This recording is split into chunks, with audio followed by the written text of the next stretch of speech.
As I said yesterday, it's the most absurd things around us that It's really it's quite busy this morning in our little business park, isn't it? So we've got some kind of alarm blaring, which I don't know if a business got broken into last night, and nobody cares. Nobody cares. It's just ongoing. And then there are about 30 sweaty fellas underneath us that are not. Wow.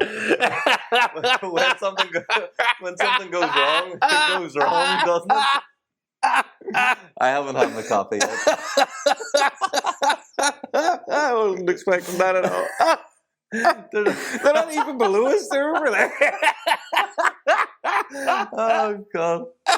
I don't know. I can't come back from that one. I just gotta eat it. Oh, no. That's worse. If there are 30 sweaty fellas in that wall. I need to have this coffee. I need the coffee. But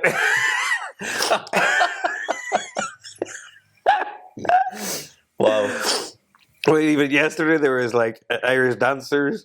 There's like whole, like car repair businesses and stuff in this like little park that it's crazy. Depending on what time of day you come. Normally this isn't too bad, but like at this time of the day, we normally have the place to yourself. Yeah. Well, it's particularly egregious today. See, I can come out with a fucking word egregious, but I can't avoid saying we got 30 fellas under us. But 30 sweaty fellas under us. Oh, God. Anyway, they're at a gym, is what I was getting at. They're at a gym. I think it's important to say that. It is an important distinction, yes, it is. They're at the gym, exercising at, very early on a Saturday morning. I'm struggling to get past that, but I will. And you know what? They all pay 25 quid an hour. Yeah, we found this out yesterday. It's £25 an hour at that gym, and that's just mad money. Like, I spend that a month for the gym. To be fair, they're in much better shape than I am. So maybe it's money well spent, but I don't know if gyms are you get what you pay for, though. I don't think it's necessarily about the monetary input. Well, maybe it is actually, because you're more invested. If you're paying 25 quid an hour, you're going to stick to it. This is it. Whereas I pay 30 quid a month, and if I don't show up, I'm like, it doesn't matter. No skin off my wounds, yep. Yeah. Well, it is. Well, like... Well, I'm saying that's the energy you have. But anyway, there's 30 sweaty men slightly across the square from us and below. Is that better? It is better. Okay. But they're all huffing and puffing and grunting, and there's extreme... dance music. Yeah. Is it house? Extreme house music? I just call everything dance music when it's gym music. That's a layover from like the 90s, that everything was dance music if it wasn't pop and rock, pretty much. Yeah, it is dance music, but it's specific genre-wise, I know there's a lot of different... I would call that house, but it might not be house. Whenever I think of the stereotypical 1990s raves, and everyone's got the eyeballs like that, and they're like, chewing the bake off themselves. Chewing ropes. Like, you go, oh, yeah. Yep, that's dance music. That's house. That's house, you're saying? That's what I consider house. I could be completely wrong. I don't know. I honestly just don't know. I often find myself confused when people start to say things like house and trap and other variations of what I just consider as generic dance music. Well, trap, I wouldn't say is house music at all. See, or not house music. I wouldn't say it's dance music at all, because trap I would consider like, I don't know. You're proving my point. I have no idea. I know what you're talking. In the hip hop world, I can understand trap. You're a hip hop guy. Maybe, but I know trap in that context. I thought there was a trap version of this too. Maybe I'm wrong. Hip hop guy. I've never enjoyed hip hop. It's funny to me. Until Kanye West started being very extra in the last couple of years, I kind of started going, well, this is interesting. But that's not even music related. I've been a big Kanye fan musically for like a long, long time, obviously. And actually, since I can tell you the moment, it was 2008, and there was a song called Love Lockdown that came out that he brought out. and I was doing door-to-door sales in Dublin. But I was going up and down. Every week. I wasn't staying there at the weekends. I was still living in Derry at the weekends. Yeah. And one of the guys that also did the same thing, when the odd time that we'd get in the car together and go together, and he'd be in charge of music, he was like obsessed with that song. And eventually I was like, the song is pure class. It was amazing. And then I stayed in there. Yeah, I don't get it at all. You've tried many times to get me into the hip hop vibes, and it just doesn't hit, man. It does not hit. Am I making this up? Because sometimes I think that I have memories of things that I don't have memories of, and I think that's a very normal thing. I don't think there's anything wrong with me. No, there's not. But in that context. In that context. But did we used to do a cover of Gold Digger? Yeah, we did do a cover of Gold Digger once. We didn't do once? Okay. We did it, and we did it live once, and we recorded it, and then we never did it again. We recorded it? Yeah, on a video, not like in the... Oh, okay. We did, and I remember the day we did it, because we also did The Bad Touch by the Bloodhound Gang. Oh, no, we didn't. Yeah, we did. I don't remember that. Yep, because I did the guitar part, and you did the do-do-do-do-do-do-do, and I did all the words, obviously. So I don't even know. Is that the only part that I did? Is it going do-do-do-do? I'd have to look at it. I wonder if I can find those, because they're probably on my old Facebook, which I downloaded the data and then deleted. So it might be in my data somewhere, but I'll look and see. Yeah, have a look. Me and Nate have decided recently that we're going to revisit our old sort of... Would you call it a band? We have always said band, but it was never really been that way. Music project? It's a project. It's a project, not even a music project. It's a concept. You've just downgraded us from a music project to a project. We had like a modicum of, fun and success, when we did it the first time. Yeah, I wouldn't say we had success is the wrong way. I mean we had fun, and we got a good few gigs. We headlined a festival. Don't forget. Oh, I think I love saying it because it's so funny. We headlined a festival. We did. We headlined a stage at a festival. It was the smallest stage. It was like three pallets and a gazebo. It's an award-winning festival now, and we're part of the lore. So was it the first year? Was it their very first? No, God, no. They were like 4 or 5 years into that. No, point. They were not. I'm sure of it. We're not 4 or 5 years on. That's not correct. Because we did it a couple of years in a row, but they're only going like 15 years now. Yeah, we did like. You're right, maybe, but that would have been the 3rd year then that we did it. So, yeah, let's call it 3 years, and nobody started. I'll meet you halfway. But yeah, so I mean, I really enjoy it. It's and we enjoy doing it. It's just like everything else we do. Yeah, it's an extreme niche audience, isn't it? But it's not even just that part. It's like we live to create, and we hate to manage what happens after that. Yeah. Make things and send them into the void to die. Exactly. We need to hire a manager or something. We need a person that does that for us. It becomes a bit too serious then, though, isn't it? Yeah, it crosses a line of like, are we just having fun? Yeah. But we're gonna bring out some new music in the next 2 weeks, really, because after that I don't have any time. We have a deadline of 2 weeks to finish our new album. I was just chatting about this last night with Emma. I was saying that I've had a couple of months now where I haven't been working. Yep. And from that, I feel like I haven't done enough.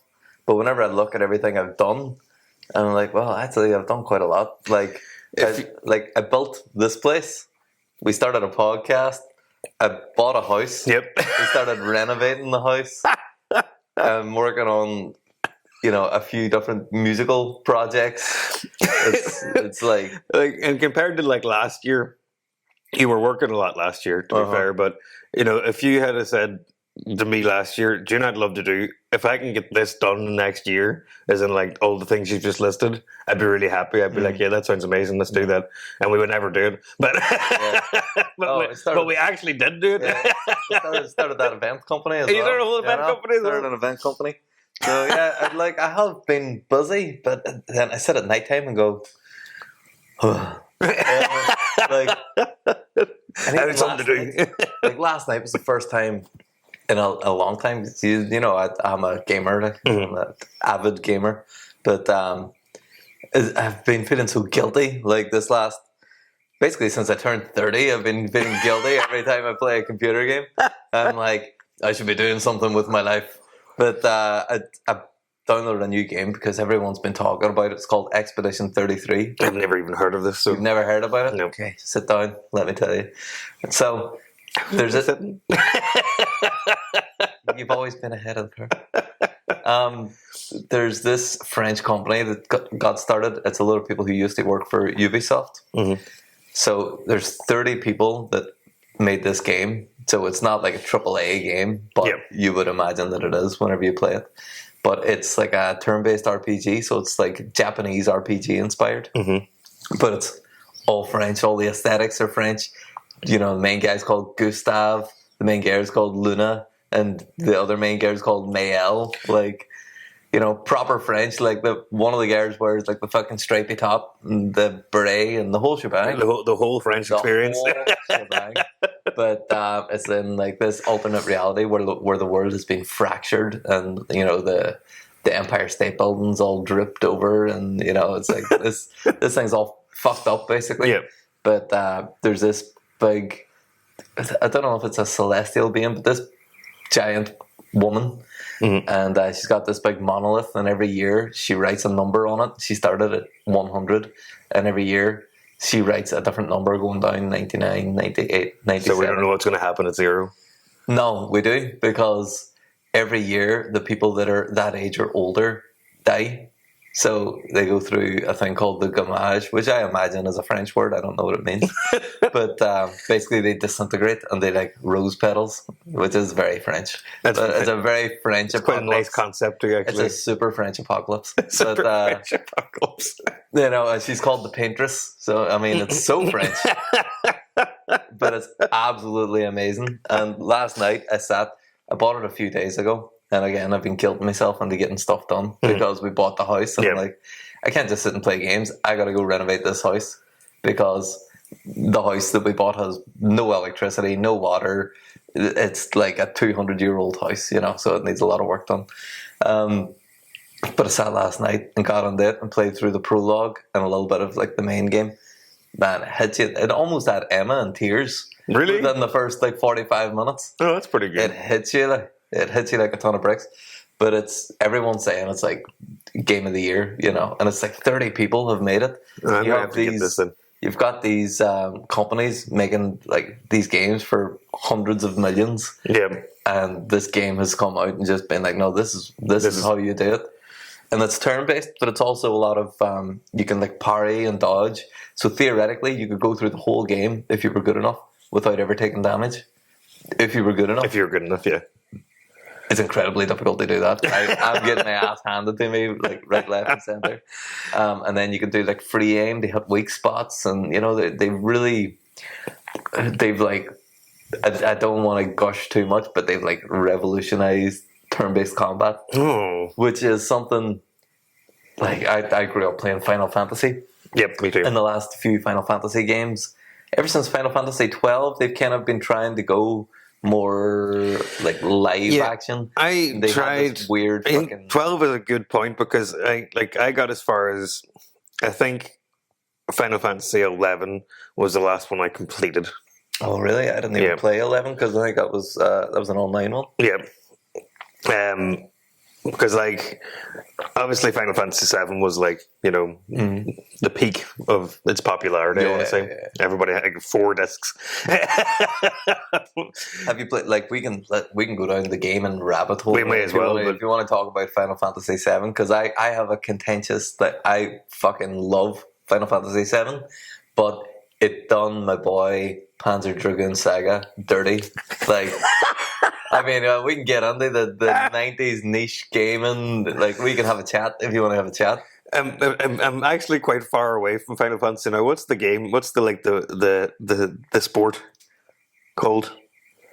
It's in like Final Fantasy 9, I think. 10, it's in Blitzball. Blitzball. Yeah. 10 is 10. Yeah, exactly.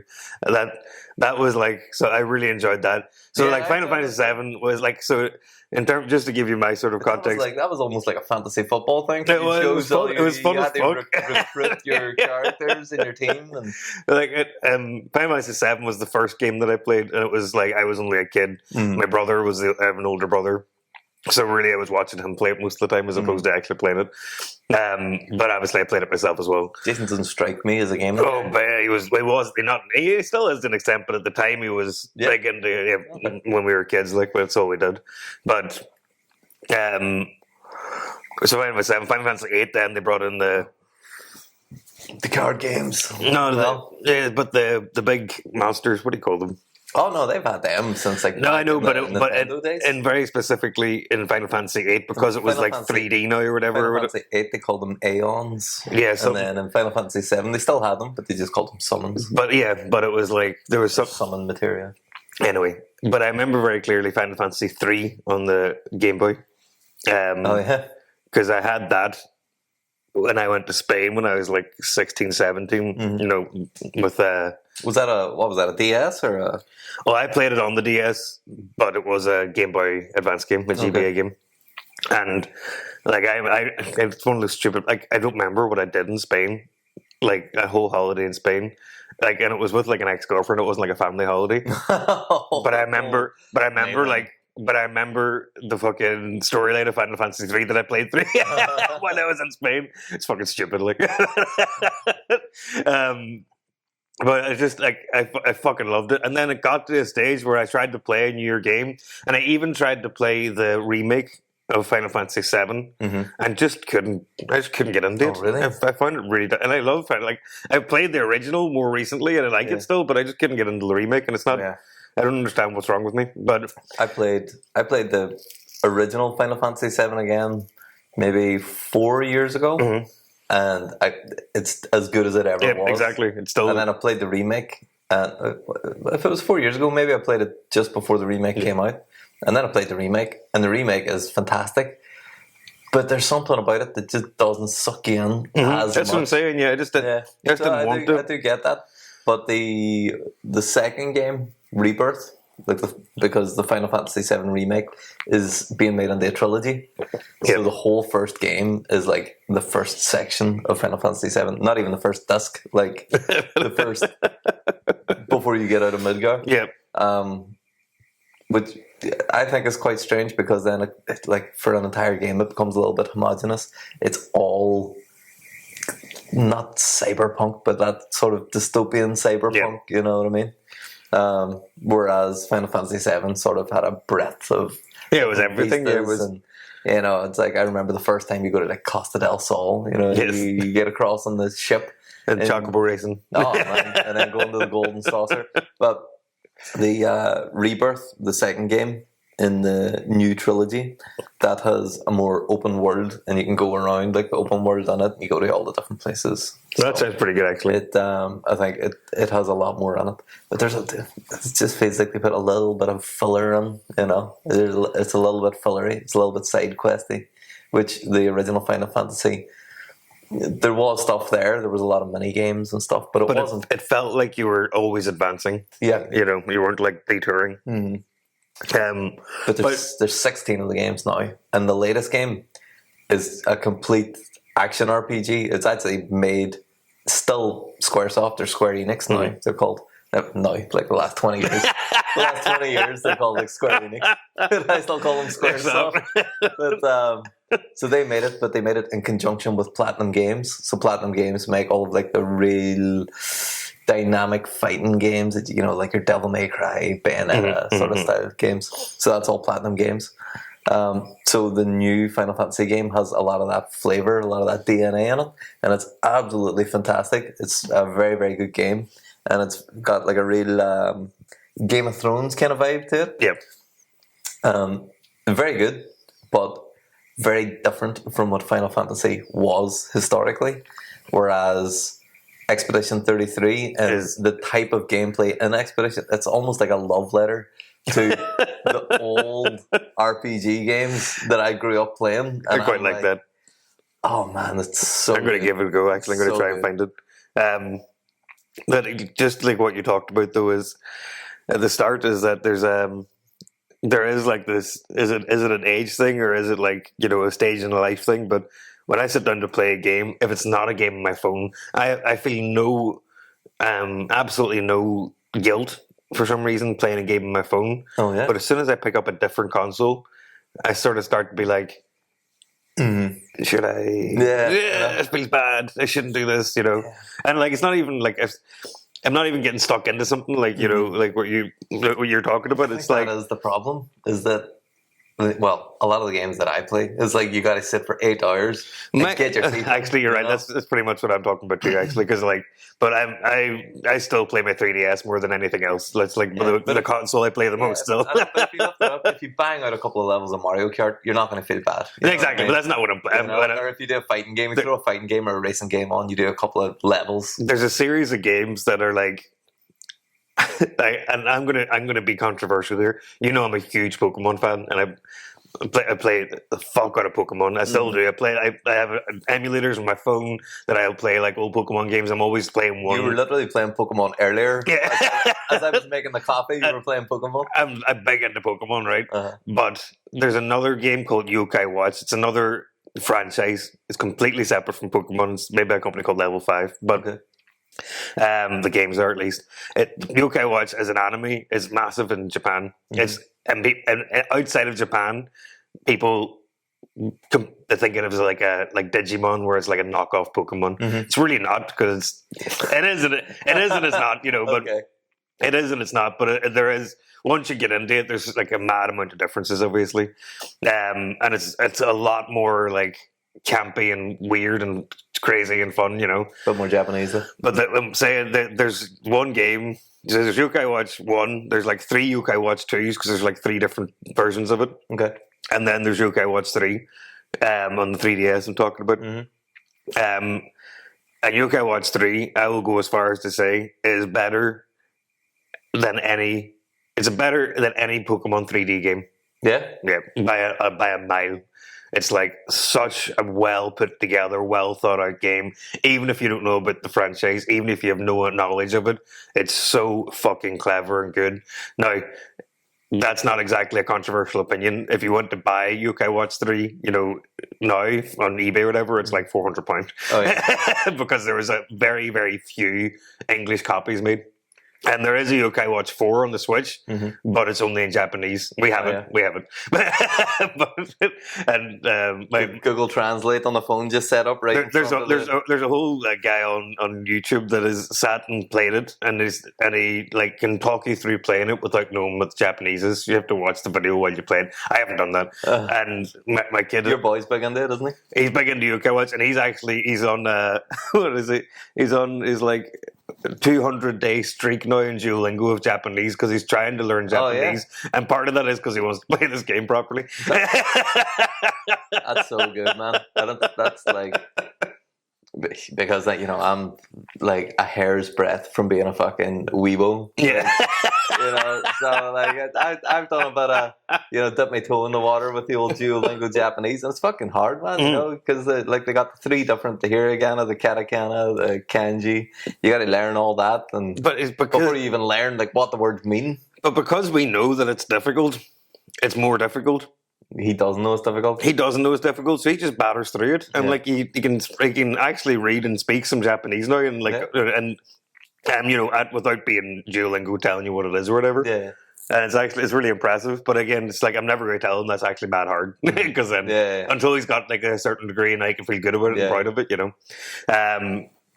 But it's just does he watch anime and stuff like that? No, not a lot. This is the thing. It's not like he's big into Yokai Watch, and that's like as much my fault as anything else because I liked it at one point and it just like casually it was on. There was the anime was on Netflix.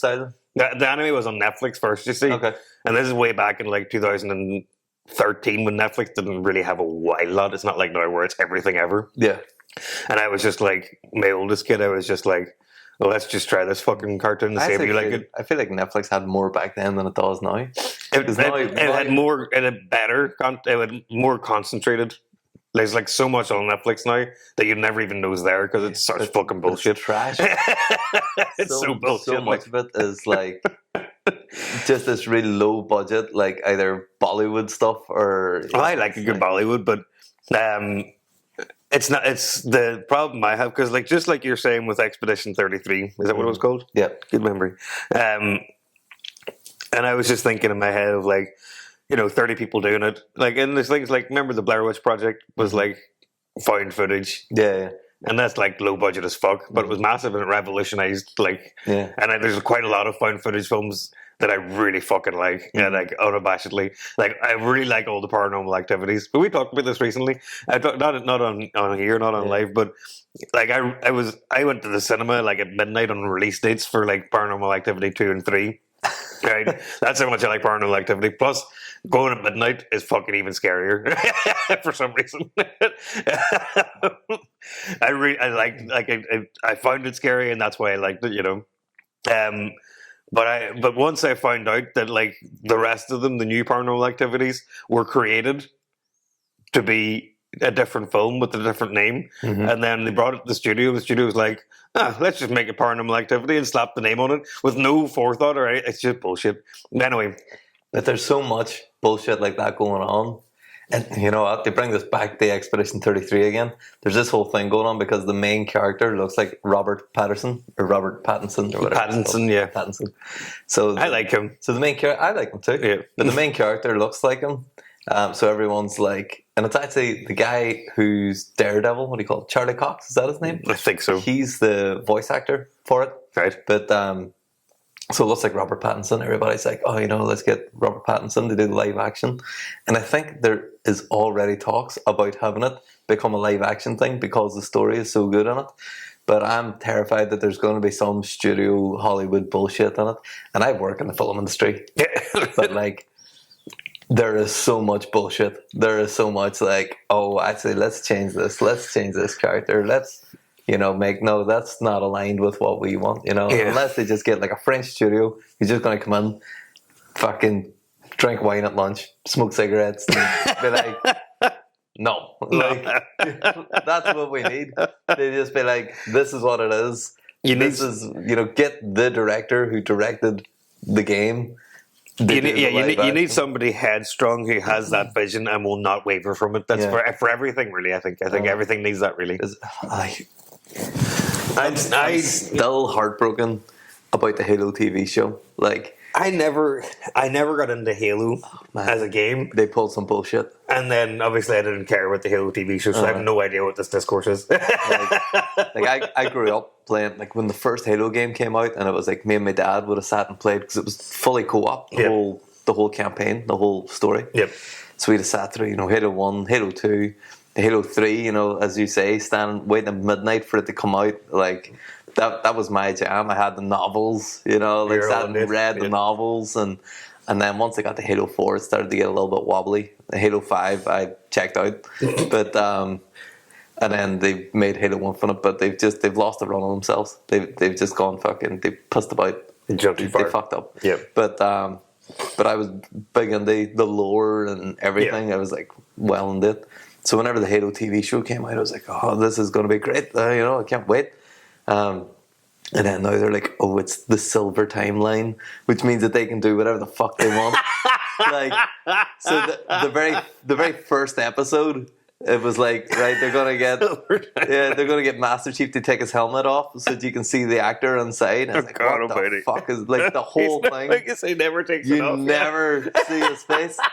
Takes the helmet. I knew that one. Takes the helmet off. All the characters are completely different. They have. These, because the whole thing before the Covenant came, it was like there's insurrectionists, in the outer colonies who, don't want to be beholden to, it's all this like Boston Tea Party, no taxation, without representation shit. So it's like the sci-fi version of that, which is just a trope.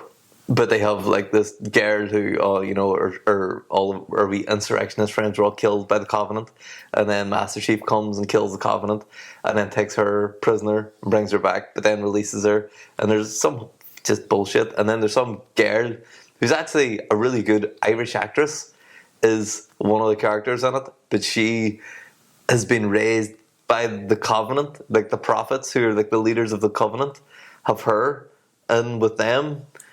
But the Covenant hate humanity and want to wipe it off the face of the universe. Like they see humanity as fundamentally heretical in their like zealot religion, in their quest. And then they're like, "Oh no, but we're just going to raise this one. She's cool." Like, it's so frustrating. And the insurrectionists weren't even like, they were only a thing before like the Covenant. Once the Covenant came, it was like, the humanity allies together and like all of the outer colonies, like Harvest and Onyx and all there. Like it's not insurrectionists anymore. But now in this, they're like, they just completely fucked it. They fucked it up. And then they, you know what? I'm not even going. You got too far. You got too far. Got you in the wheelhouse. See, like my Pokemon, like Nintendo mostly, so Pokemon, Mario, two big ones. Yokai Watch is another one, but that's more recent. It wasn't from childhood. You mentioned there about Pokemon 3D games. There has been a lot of discourse about how poor the 3D versions of Pokemon are. Game Freak's really just not pulling their weight anymore. Here's the crack. Okay. So, this is the same with movies. The one time I went to the cinema and not enjoyed myself. And I've forgotten even what film it was now. That's so much I didn't care. Right. But I'm very easily pleased as a person. You're a forgiving guy. Yeah, but I can enjoy something if we're going to, with the intention of enjoying, I'm going to enjoy it pretty much. It's the same with Pokemon games. I've played all of them. I've played them all through to completion. The kids all play them. We chat about it. It's something I do with the kids anyway. But if I take away that aspect of it, they're still all very fucking good games, and they're still all great crack to play. Yeah. People just have mad high expectations, and they want certain things, and they don't get them, then they're upset, and that's it. And that's how it always goes. Like, obviously, they're great games. They're not just going to release some shite. But do you not think I am less easily pleased? I know. Whatever, specifically when it comes to video games, I'm just very invested. But do you not think Game Freak has made billions and billions and billions on this game that was like designed by an entomologist who wanted to get people into the joy of bird watching, pretty much? No, entomologists, so bugs. Oh, bugs, yes, sorry, yeah. So, he wanted to get people into the joy of, collecting and categorizing insects. He was like, I'm going to make a video game. And it totally worked. Yep. But then they just... And even back in the day, like, Pokemon was, like, the first to do it. But then just a couple of years later, there was a few that I would say blew it out of the water. There's one specific game, I think it was on the Game Boy Advance, Metabots. Do you remember Metabots? Never even heard of it. So Metabots was like, a Fox Kids anime type of thing. But the game was unbelievable. Basically, you had like robots, and the robots fought each other, and whenever you beat a robot, you got a piece of the robot. So, there was either the arm or the other arm. Yeah, and you built it over time. The leg, the head. But then they all had medals, and the medals were like, the chip, as it were, like the artificial intelligence chip that goes under the robot.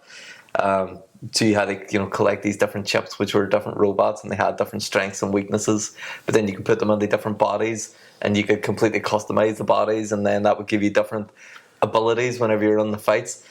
It's like there's so much nuance and strategy that you could put onto the game compared to like in Pokemon, where it was just like, here's your Pokemon, it's level 8, learned sand attack. Like you have. I'm sure if any like serious Pokemon players are listening, you have just shit all over them in such a way that's amazing. Cancel me. There's so much. There's so much like nuance and strategy, especially Pokemon battling. There is, and it's like, well, I'm not that person. I'm saying that it's beyond me. I've played plenty of Pokemon games in my day. I mean, not in a long time, but like you've forgotten them. Red, Blue, Yellow, Silver, Gold. I was all about that. At that Emerald and Sapphire. It's evolved massively in terms of the battling feature as well. Okay. So maybe I'm out of date. Maybe you're out of date, Jim. Okay. But and to be full disclosure, I don't like to play Pokemon that way. Like, I have my favorite Pokemon, and the way I like to play is like all my Pokemon that are like really my favorites, the ones that I personally like to play with, are shite. Like, people wouldn't use them in any like, strategic context, but like I just like them. So my strategy is like, can I beat the game using these shite Pokemon? Yeah. Which is how I like to play it. But to be fair to your original point on that, the Switch Pokemon games, so there's a few of them. I've played Arceus and I've played Let's Go Eevee. Yeah, and that was fun too. The Let's Go games were like a fun little remake. They were nothing crazy. That's as close as you're going to get the criticism of a Pokemon game here, isn't it? No. You're like, that's amazing. That's fun. But I replay Pokemon games all the time just for the cracks. So like, especially Omega Ruby is like my favorite Pokemon game. It's on the 3DS by a long shot. Fucking love that game. And then just Ruby. Obviously, I play on my phone and emulator. But Arceus I've replayed a good few times. The Violet and Scarlet, they were the most recent ones that were out. I have replayed them a couple of times. They're better. Sword and Shield I did not like as much. I've only played it once, then stopped. And the kids take over. And I played it to the point that the kids could get whatever they want out of my Pokemon, to take into their things, and that's grand. And the remakes of Diamond and Pearl they did were pants. Yeah. Like they were crap, to be fair. And it was like a chore to finish it. I was like, I challenged. I'd started it, so I was going to finish it, but it was a chore. So I will say, like, there have been some misses here, but on the whole, it's still like a lot of fun to play a Pokemon game, and I still look forward to new Pokemon games. Generally, I think the Collect-a-thon RPG it's a real solid game mechanic, isn't it? They'd be like, create your little team and see what way they work together, and you got to go through and fight this guy. And now because there's like over 1,000 Pokemon, pretty much, it's even it sounds like that would make it shite, but actually it's kind of more fun because now everybody has their own little. I have my own little niche that pretty much nobody else does. Yeah. Or I'm sure there are other people, but there's certain Pokemon that I really like, and there's certain Pokemon type. It's like fairy type Pokemon are like my thing. So in Ted, my son, he likes to do talk out loud, building his own Pokemon game and what that would look like, and who's the gym leaders, and I'm always the fairy gym leader. Like, where's what it's fun. I love that sort of that creative play and conversation. So it's like it's really rewarding for me anyway because of the kids. Yeah. And obviously playing Pokemon Go with the kids and without the kids. It's just, like, Pokemon's just a very solid one, and like I have a big tattoo of Mario on my arm. And I still play all the Mario games as they come out, but I'm just not as into them as I was. No, like Mario Kart and stuff, I love still, but the actual mainline Mario games, the most recent couple, I've played them and I've enjoyed them, but it didn't give me that sort of, that feeling, that wee feeling of like. I know what you mean. I'm really aging myself now, but like I haven't been mad on the Mario since like Super Mario 64, which was awesome. Yeah, but even after that, like Mario Sunshine, I played Mario Sunshine. Mario Galaxy, I played a little bit of on the Wii. Haven't played Mario Odyssey at all, and like actually probably my favorite Mario game of all time would be the Mario RPG. But I haven't played Paper Mario. I know that's like a spiritual successor to the Mario I was about RPG. to say the Paper Mario on the Wii is by far, in my opinion, the best Mario game that ever existed. Like 2,000 Doors or something like that, is it called? 1,000-Year Door, I think it is. 1,000-Year Door. There's two of them, and I can't remember. There's two different Paper Marios, and I always get confused which one's which in terms of the name, but it might be the 1,000-Year Door. But that one on the Wii, man, it's like do you have a Wii still? It's somewhere. Yeah. I would have one. Yeah. I have a Wii U. Mm-hmm. I might even have a spare Wii U if you wanted. Actually, I have a spare Wii U. I think. I mean, if you got Paper Mario on it, yeah. But like, you should play that. That's an impossibly good story for a Mario game, which is not something that happens recently. It's not really about the story. No, save the princess is like as far as it goes, isn't it? But it's also like just a lot of fun, and it's a really good game mechanic as well. It's not just a classic Mario game. There's a lot of like interesting mechanics in it. But the original point I was going to say with your Halo thing is that like I'm never going to be disappointed in whatever they do outside of the gaming world. Like, Detective Pikachu was actually good crack, and I really enjoyed that. Oh yeah, the new Mario movie was good crack, and I enjoyed that. Not as much as everybody else seemed to, but I still enjoyed it. And like, even if it was shite, like the original Mario movie from the 1993 one, like I still really liked that. It was just stupid and campy and fun. Because it's so campy and fun, I'm never going to really be disappointed because it's always going to be campy and fun. But when things like Halo, like you're almost always going to be disappointed. Realistically, I just think film studios take far too many liberties with intellectual properties. They do it all the time with books, particularly fantasy books. And I'm a massive fantasy book guy. They do it particularly with video games, and I'm a massive video game guy. And I'm just not very impressed with what they've been putting out the last few years. You know. And now there's talk about this live-action Legend of Zelda as well. And there's talk of them doing maybe potentially some controversial things with that as well. And I'm not fucking pleased. I'm not going to get on it because I'll just end up getting fucking cancelled. Zelda's a great example of on the cusp because I fucking love Zelda, obviously. Yeah. But it's just that bit more serious that they can fuck it up, and I will not enjoy it. But they couldn't do that with Pokemon and Mario. Is what I'm saying. Yeah. But they've been doing this for forever. With like, it's always been like this in the film industry. You know, I'm really, really big into Michael Crichton, who's like, he wrote Jurassic Park. Yeah. Originally, this is going back a number of years.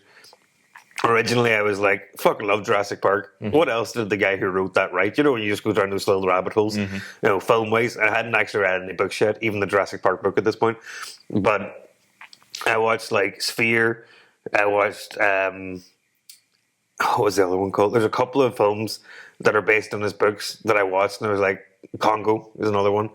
I was like, geez, Are these movies? Yeah. Okay. Exactly. And they're like they were blockbusters at the time, like Samuel L. Jackson's in Sphere and fucking he's in Congo, a couple of fucking big actors in Congo as well.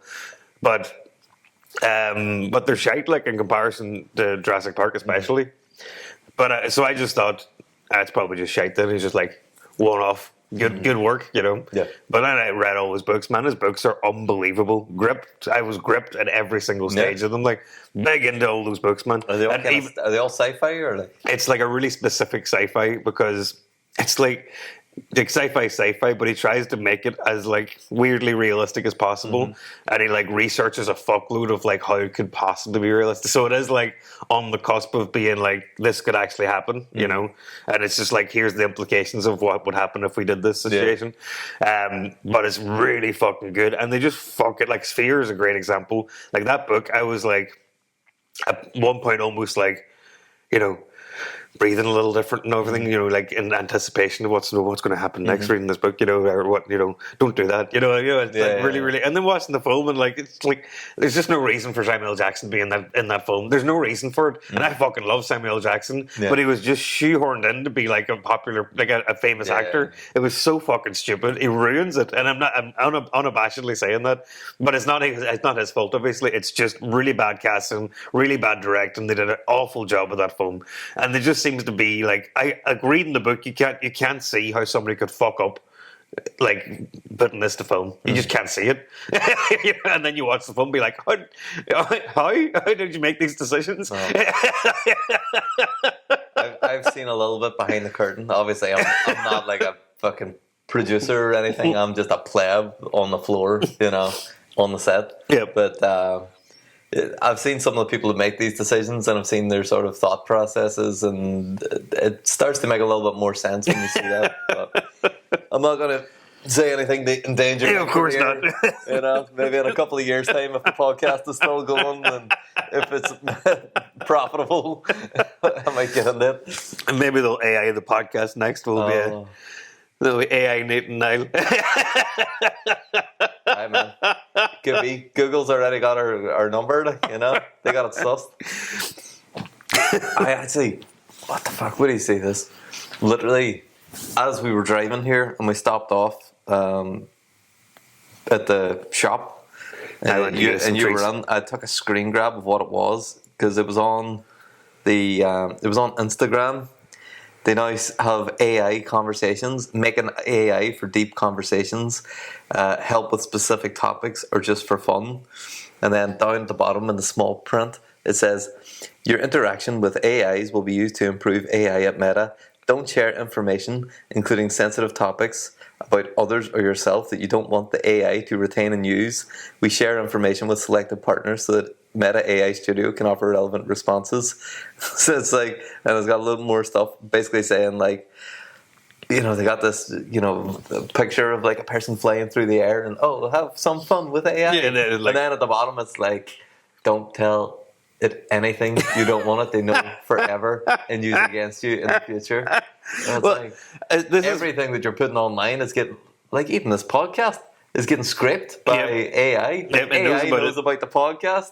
Like, it knows all about it. We found out today. But I have a really funny sort of like line that I draw. So way back like 6-7 years ago, I got it was my first foray away. My first smartphone that wasn't an iPhone. Mm-hmm. It was a Hawaii phone. Mm-hmm. And everybody in the whole bloody world would be like, oh, wouldn't get that now, you know, Chinese are stealing your data. I was like, what data? Like, what do the Chinese care about Nathan McCartney?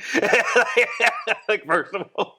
And so I don't give a fuck. And I still maintain that boundary in my head of like, I don't give a fuck. But by the same token, I would never get onto AI and have like a deep conversation about anything that is like personally identifiable, like that I don't want other people to know. Mm-hmm.